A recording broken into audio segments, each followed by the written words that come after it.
هل المجتمع الياباني وهو يعيش حياة مثالية طبعا بمقياس البشر بحاجة إلى الإسلام؟ بالقرآن اهتديت في رحبه تحلو الحياة شوقا إلى المولى أتيت أسلمت روحي للإله قد زان لي أغلى طريق وهو الشفيع هو الرفيق يا هائما هل تستفيق وترى السعادة والنجاة قد زان لي أغلى طريق وهو الشفيع هو الرفيق يا هائما هل تستفيق وترى السعادة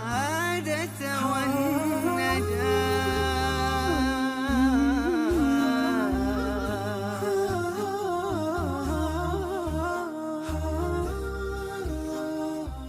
أمين ماكوتو ميزوتاني ولدت في سنة 1948 فبالتالي عمري 65 الآن، ودخلت في الإسلام رسميا سنة 1988 عمل باحث ومترجم في هذا المعهد العربي الإسلامي في طوكيو، ودائما أهتم بقضايا إسلامية وأيضا تعليم اللغة العربية.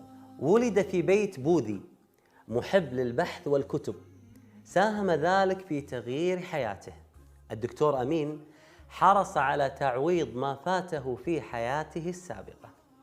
生まれたのは京都という日本の古い、首都なんですね。現在は東京が首都ですけど、で昔は、日本の首都だと京都にあって、その関係もあって京都にはたくさんの神社仏閣があるわけです。それは有名な話なんですが。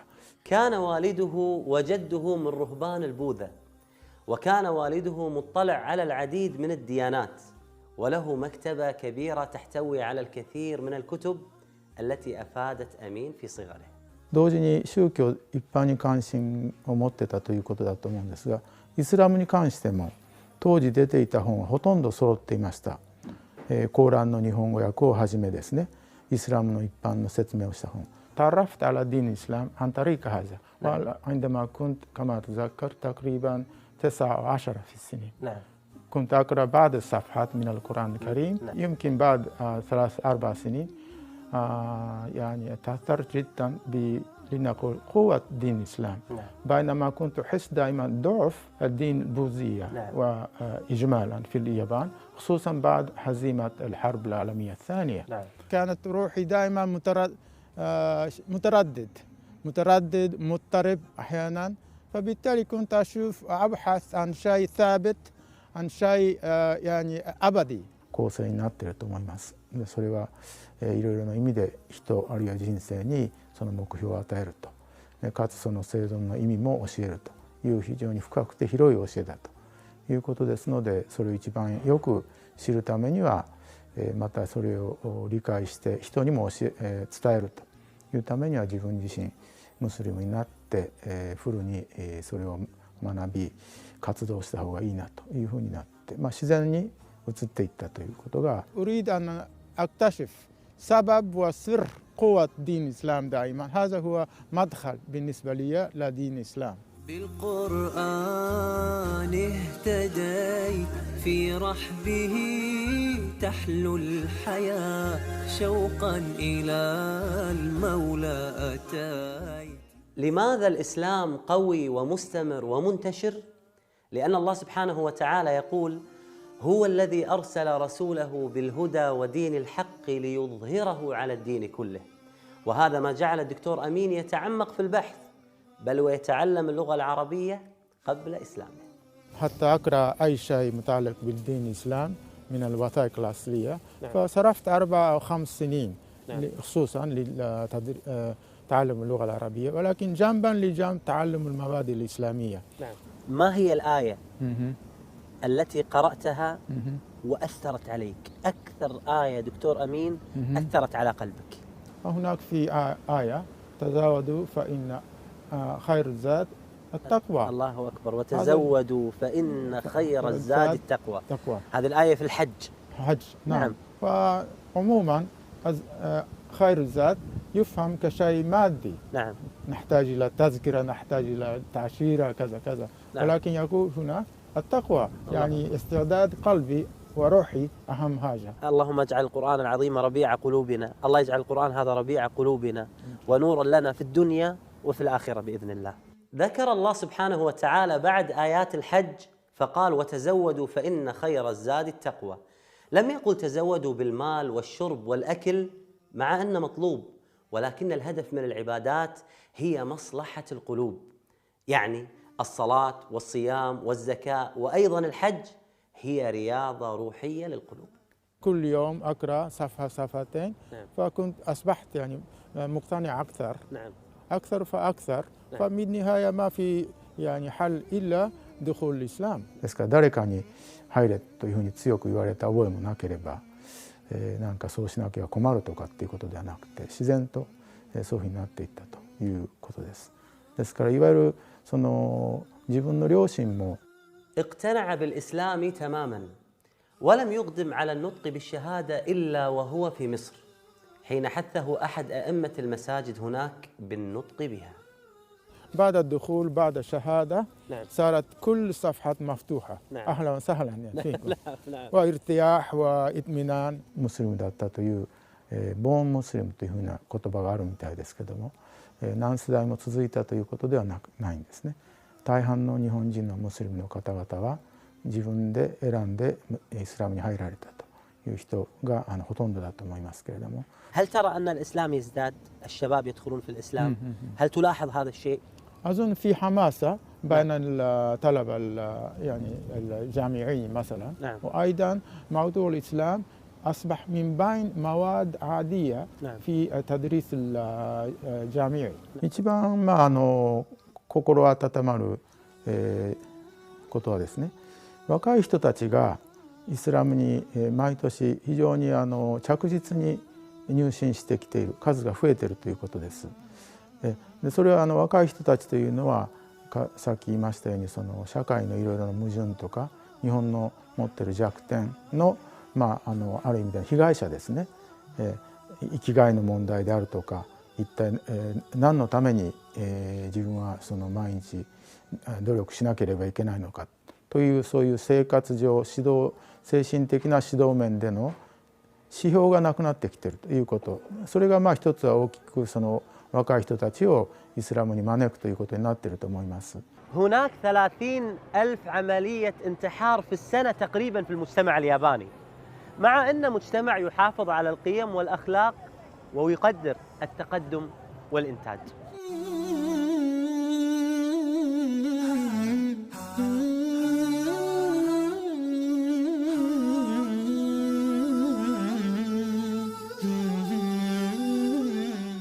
ثلاثين ألف سنويا، هذا من بين أكبر عدد في العالم. فهذا يشير ويوضح يعني جيد ما هي المشكلة في هذا المجتمع، يعني فقدان الهدف الحياة. بالقرآن اهتديت في رحبه تحلو الحياة شوقا إلى المولى أتاي. قرآني هو جنتي هو آية الأكوان، قرآني هو حجتي إن جئت للرحمن، بكلام ربي يا فؤادي أشرقت روحي وتلهج للإله لسان. اهتمامي الأكبر هو إحياء روح الإيماني في الإسلام بين المجتمع الياباني إن شاء الله. دكتور أمين من مصر، يعني أبي وأستاذي في المعهد، يعني هو ما شاء الله يتكلم لغة عربية وإنجليزية، وهو كتب كتب إسلام كثيرا. وأنا أجلس معك الآن أنظر ما شاء الله إلى مؤلفاتك وكتبك ما شاء الله تبارك الله. حدثنا عن هذه المؤلفات دكتور أمين. أنا مهتم أكثر شيء بروح الإيمان نفسها. فأول شيء مثلا قدمت كتاب اسمه هذا عن مفاهيم معرفة الله. نعم. معرفة الله. نعم، الإيمان بالله في الإسلام. نعم. نعم. وثانيا كنت أريد أقدم مفهوم الجنة في الإسلام. نعم. للقراء الياباني. نعم. وبعدين هنا كتاب الإيمان والحياة. وبعدين درست عن بعض الأشياء المثيرة للاهتمام للقراء الياباني من حيث تاريخ الكعبة المشرفة. نعم. وأيضا كتاب المساجد حول العالم. كان يهدف الدكتور أمين من خلال تأليف كتب التاريخ والعمارة الإسلامية أن يجذب الغير مسلم بشكل غير مباشر للإسلام. فعلا الدعوة فن. في الوقت الحاضر تقريبا يوجد 40 جامعة تدرس فيها اللغة العربية كمادة رسمية، وكما أشوف يعني يزداد هذا العدد، وبالتالي في دائما طلبات للقيام بالمحاضرات في الجامعات. أصبح من النادر في اليابان أن تذكر كلمة دين دون التطرق إلى الإسلام، وهذا يدل على مكانة الإسلام في هذا المجتمع. قل أعوذ برب الفلق من شر ما خلق ومن شر غاسق إذا وقب ومن شر النفاثات في العقد ومن شر حاسد إذا حسد. ドクトル・アミンのもとにはいつも日本人の学生をはじめスタッフも質問に来るほどで、そうですね、学院には3人通訳ができる人間がいるんですけど、彼らも最終的に頼るのはドクトル・アミンだというのが印象ですね。そうですね、日本のムスリムたちの間でドクトル・アミンがされているようなことができる方っていうのが他にいらっしゃらないと思うので、これからもそうですね、ドクトル・アミンを頼りにしております。كيف نستطيع أن نوصل الإسلام إلى اليابان؟ ما هي الطريقة التي أنت تعتقدها بأننا كيف نوصل الإسلام إلى اليابان؟ مش لازم نستعجل، لأنه أحسن فضيلة أحسن ميزة للإسلام موجود على طول. نعم. ولكن مهم أنه نستمر الجهود. نعم. ونحاول دائما نعم. أن نقدم أحسن يعني الجوانب. نعم. وأفضل يعني مزايا نعم. للإسلام، وكما أعتقد هو روح الرحمة. بكتاب الله للنور اهتديت ليا ماض نادما عنه مضيت بكتاب الله للنور اهتديت. なぜ低いのかというのは今の質問のポイントだと思いますが、2つあると思います。で2つっていうのは、1つは非常に今日的現代的な意味ですね。それは特に第二次世界大戦で日本は敗戦したわけですけれども、その戦争の前には非常に、神道を中心として、宗教信仰というものが、政府の政策もあって強調された時代だったわけですが、敗戦はイコールそういう信仰が良くなかったと、あるいはそういう信仰を強要しようとした政府の政策も良くなかったし、もう一つ大きな理由、イスラムがどうして日本に大きく入ってこなかったか、それは歴史的な理由なんですね。それは17世紀ですから3世紀余り昔に遡りますけれども、当時ヨーロッパから多くのキリスト教の伝道のために牧師さん、伝道師がやってきて、で中には非常に活発で有能で政治的な働きをする人たちも出てきた。で当時の日本の政府、もちろん今のような政態ではないんですけども、17世紀当時非常に恐れられたのは、そういうヨーロッパの勢力が日本を植民地化してしまうんじゃないかと。一切ヨーロッパの国とは貿易を禁じると。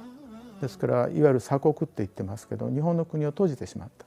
でそれで日本も、それを見習ってかどうかははっきり分かりませんけれども、でそれによってですね、立つということはイコールイスラムはフィリピンまで達してきてたと思います。あるいは中国では東海岸でイスラムは伸びてきてたんですけれども、تقريبا ممكن 99% ياباني ليس مسلم، وأيضا ليس يعني كنيسة بوذية هندية، يعني ما في لا ديني. عشان يعني ترى اليابان يعني منطقة جيدة، يعني نعمل دعوة لغير المسلمين. ادرس اقرأ ويفكر. نعم. هنا في حل واضح في جدا الإسلام. لأن نعم. الشعب الياباني كما أشوف فقد ودع عمود الحياة. نعم. وكما كتبت الإيمان والحياة هو نعم. موضوع بالذات محتاج جدا في هذا المجتمع. ودين الإسلام قوي ويمكن أن يقدم إن شاء الله هدف رئيسي ومهم جدا لحياة الشعب الياباني. ما الهدف والغاية من وجودنا؟ ولماذا خلقنا الله سبحانه وتعالى؟ هل خلقنا من أجل الأكل والشرب أم لغاية عظيمة خلقنا الله سبحانه وتعالى من أجلها؟ أفحسبتم أنما خلقناكم عبثا وأنكم إلينا لا ترجعون؟ لقد خلقنا لتوحيد الله سبحانه وتعالى وإفراد الله سبحانه وتعالى بالعبادة.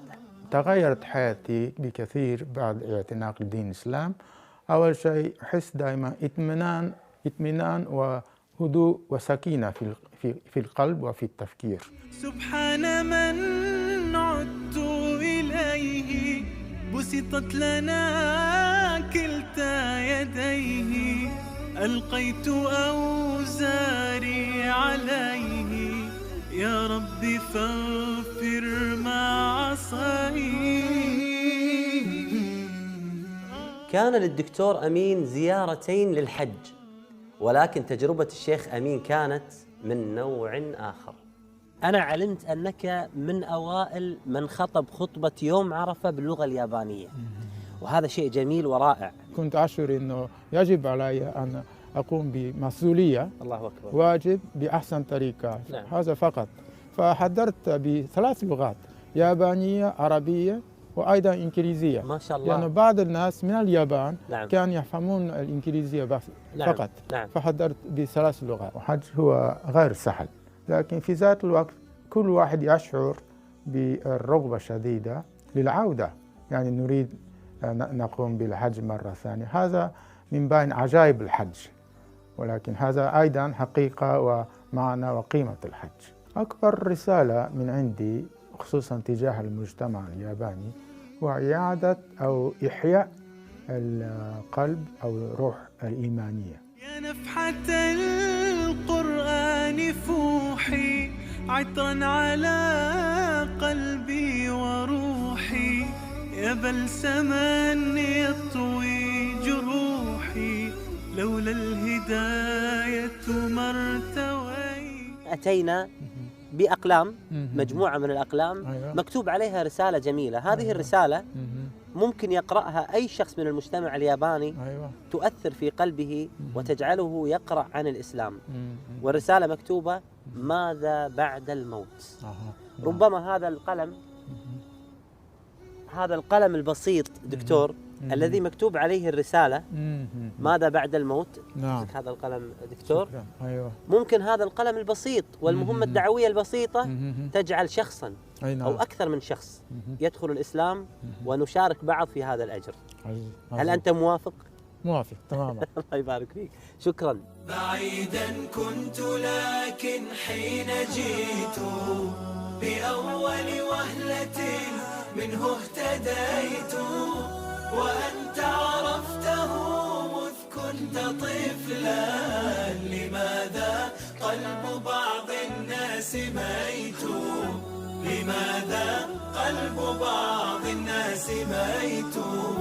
عتابي أمة القرآن حب بكم فالهجر للقرآن ذنب سيشكون الرسول غدا أنا أرضى غدا ماذا نقول وما نجيب.